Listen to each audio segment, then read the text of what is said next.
Bom dia, boa semana, meus irmãos. Vamos à nossa leitura de hoje, Êxodo capítulos 17 e 18. Capítulo 17, a água da rocha em Refidim. Tendo partido toda a congregação dos filhos de Israel do deserto de Sim, fazendo suas paradas segundo o mandamento do Senhor, acamparam-se em Refidim, e não havia ali água para o povo beber. Contendeu, pois, o povo com Moisés e disse: Dai-nos água para beber. Aí Moisés responde para eles: por que vocês estão tentando a Deus? Então, o povo estava sempre ali murmurando, reclamando, qualquer necessidade, eles não tinham fé, eles já iam reclamar para Moisés. Moisés ora ao Senhor, fala com Deus. Verso 6, Deus diz: Eis que estarei diante de ti sobre a rocha em Horebe. Ferirás a rocha e dela sairá água e o povo beberá. Então, assim Deus falou para Moisés, assim fez este grande milagre e o povo pôde matar a sua sede. Verso 8, veio Amaleque e pelejou contra Israel.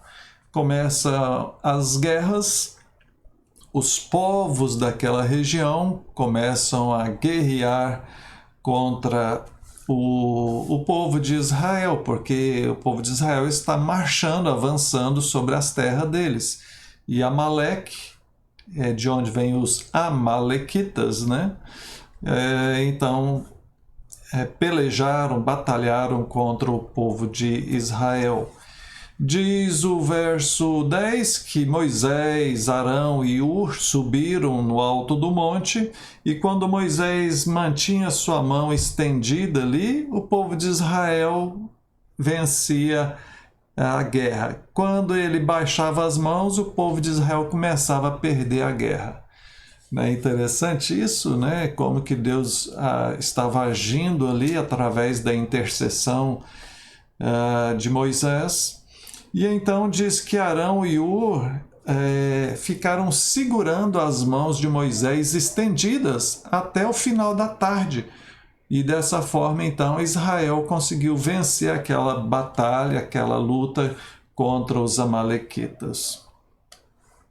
Isso traz uma grande lição, né? Nós temos várias lições, até mesmo dos livros modernos sobre liderança, que são tirados da Bíblia. Muitos, mas muitos mesmo. Aqui nesse capítulo 17 nós temos essa, e no capítulo 18 vamos ver outra. E a lição aqui é justamente a de que todos nós precisamos de ajuda. Todos nós precisamos de pessoas que nos sustentam, porque nós fraquejamos. Quem conseguiria, né? Moisés não conseguia ficar com as mãos estendidas muito tempo. O texto diz que a mão dele era pesada, começava a doer, ia baixando, e então eles seguraram. Então nós precisamos de pessoas que nos amparem, que nos sustentem, para que a gente possa continuar. Entramos no capítulo 18 e Jetro, o sogro de Moisés, vai visitá-lo e leva a família de Moisés, a esposa e os seus filhos, né? Diz que ele fez isso, aqui ó, verso 5. Bom, no verso 13 diz que assentou-se Moisés para julgar o povo, e o povo estava em pé diante de Moisés desde a manhã até o pôr do sol. O sogro de Moisés viu isso, né? E depois chamou ele para conversar. Falou o seguinte: olha, desse jeito aí vai desfalecer tanto você como esse povo. pois isso é pesado demais para você, você não consegue fazer isso sozinho. Então ouve as minhas palavras, verso 19, eu te aconselharei e Deus será contigo. Representa o povo perante Deus, leva suas causas a Deus, ensina-lhes os estatutos e as leis, aquilo que eles devem fazer. E, verso 21, procura dentre o povo homens capazes, tementes a Deus, homens de verdade, que aborreçam a avareza, e põe-nos sobre eles por chefes de 1000, chefes de 100, chefes de 50 e chefes de 10, para que julguem este povo em todo o tempo. Esse princípio de liderança é amplamente utilizado, né? Nós temos aqui uma cadeia de hierarquia, onde o líder maior aqui, Moisés, ele comandava um grupo, né, desses homens capazes e de boa moral. Eles comandavam outros, que comandavam outros, e ia então criando toda uma cadeia, né, de hierarquia, de liderança, e assim facilitava o trabalho de maneira geral, né?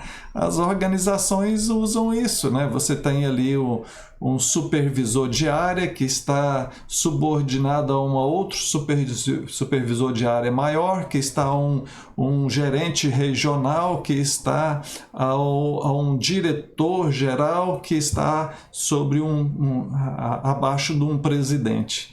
Então há uma hierarquia geral para poder funcionar, né?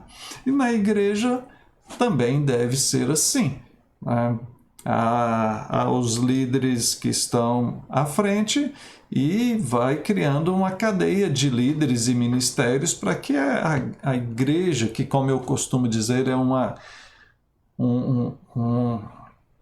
conjunto de engrenagens, né? Muitas coisas que funcionam numa igreja. Na igreja moderna, a igreja antigamente se limitava a poucas coisas, mas hoje em dia as igrejas têm muitas atividades, muitas coisas para dar atenção. E isso significa muito trabalho e requer muitas pessoas. Por isso que Jesus falou, a seara é grande, rogai ao Senhor da seara para que mande mais trabalhadores. Veja que o foco principal de Moisés, então, né, o líder maior deve ser o quê? Verso 19, representar o povo perante Deus, né? Ou seja, ministrar a bênção de Deus, os sacramentos, a oração pelo povo. Segundo, deveria, verso 20, ensinar os estatutos. A segunda tarefa é a do ensino. E a terceira é procurar as pessoas capazes, ou seja, é preparar liderança. Então, biblicamente falando aqui, segundo esse texto aqui, a tarefa principal de um pastor seria ministrar a Deus, representar o povo, tem a ver com o culto, com a adoração. Segundo seria o ensino, e o terceiro seria a preparação de líderes. E em quarto lugar vem julgar as causas mais graves.